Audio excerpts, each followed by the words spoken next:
హరీష్ రావు గారిని చూస్తే అప్పుడప్పుడు మళ్ళీ ఆయన నా పేరు తీసుకున్నాడు అంటారు. పేరు ఎందుకు తీసుకోవాల్సిందంటే నువ్వు నిన్న మాట్లాడిన దాని మీద వాళ్ళ పేరు తీసుకుంటున్నా. ఆమన్గల్ మా అత్తగారు ఊరు అంటే నేను అత్తగారు ఊరికి రోడ్డు వేసుకుంటున్నాను. అత్తగారు వాళ్ళ ఊరు వదిలి 5 దశాబ్దాలు అయింది అధ్యక్ష. అత్తగారు వాళ్ళ ఊరు వదిలేసి 5 దశాబ్దాలు అయింది.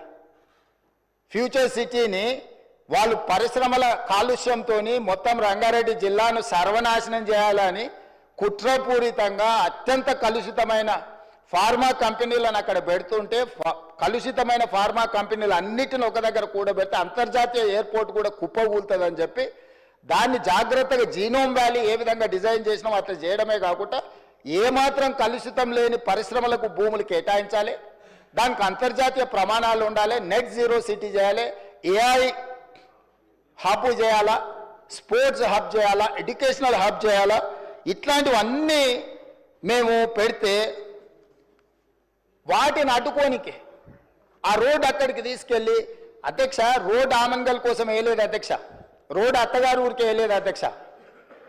మా అత్తగారు వాళ్ళు రోడ్డు కావాలంటే సొంత పైసలతోనే అంతకంటే పెద్ద రోడ్డు వేసుకున్నట్టు అంత శ్రీమంతులే అధ్యక్ష. వాళ్ళు ఏమంత పేదోళ్ళు కాదు. నేను రోడ్డు వేస్తే వాళ్ళు బాగుపడేటంత పరిస్థితి లేదు. మా అత్తగారు వాళ్ళు ఎవరో మీకు కూడా బాగా తెలుసు అధ్యక్ష. అధ్యక్ష ఔటర్ రింగ్ రోడ్డు నుంచి రీజనల్ రింగ్ రోడ్ ఎక్కడైతే వస్తుందో ఈ రెండింటి మధ్యలో రేడియల్ రోడ్స్ ఒక్కటి కాదు అధ్యక్ష, 11 రోడ్లు డెవలప్ చేయాలని ఈరోజు ప్రతిపాదనలు తెచ్చినాము. ఇవాళ ఒక్కటే మేము అక్కడ కొంగర కళ నుంచి ఎగ్జిట్ రోడ్లో తీసుకొని ఫ్యూచర్ సిటీని టచ్ చేసుకుంటే 90 డిగ్రీస్ స్ట్రైట్గా తీసుకున్నాం.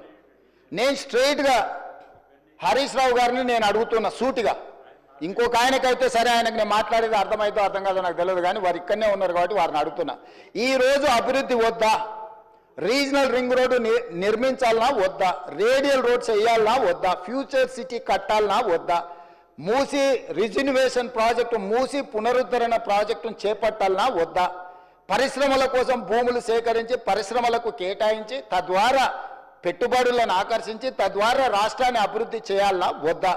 10 సంవత్సరాలు ప్రభుత్వాన్ని నడిపిన మీరు 10 సంవత్సరాలు తెలంగాణను ప్రపంచానికి ఒక మోడల్గా డెవలప్ చేసినమన్న మీరు ఎక్కడ కూడా భూమి సేకరించకుండానే మీరు చేసిండ్రా?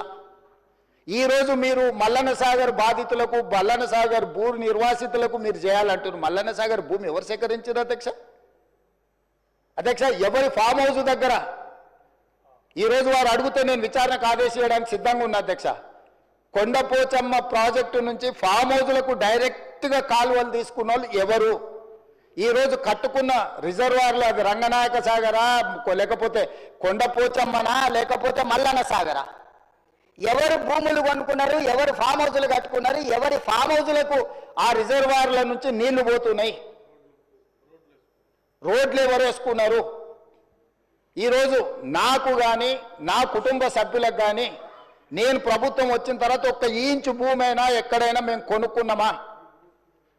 అది ఫ్యూచర్ సిటీ కాదు, 4 బ్రదర్ సిటీ అని, 4 crore brother and sisters city అధ్యక్ష. 4 కోట్ల తెలంగాణ సోదరులు సోదరీమణుల యొక్క సిటీ అధ్యక్ష. That is our future. ఆనాడు చంద్రబాబు నాయుడు గారు మొదలుపెట్టిన సైబరాబాద్ డెవలప్మెంట్ అథారిటీని రాజశేఖర రెడ్డి గారు కొనసాగించి